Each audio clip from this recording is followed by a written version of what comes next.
Hello বন্ধুরা, আমার সালাম নেই। আসসালামু আলাইকুম। আশা করি আপনারা সবাই ভালো আছেন ইনশাল্লাহ, এবং আমার প্রত্যাশাও তাই। সেই সাথে আমার প্রীতি ও শুভেচ্ছা নেই।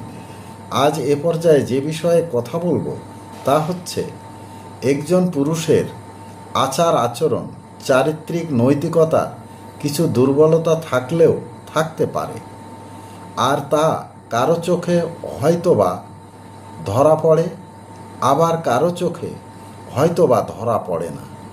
কিন্তু ঘরের স্ত্রীর কাছে তা গোপনও থাকে না। তাই মনে রাখবেন, স্বামীর দুর্বলতা স্ত্রীর কাছে ঢাকা থাকে না। এ পর্যায়ে এখানেই রাখছি। ততক্ষণ পর্যন্ত আপনারা সবাই ভালো থাকুন, সুস্থ থাকুন এবং নিরাপদে থাকুন। শুভকামনা নিরন্তর সবার জন্য সবসময়। ধন্যবাদ ফেসবুক মেটা, ধন্যবাদ সকল বন্ধু সহ সবাইকে।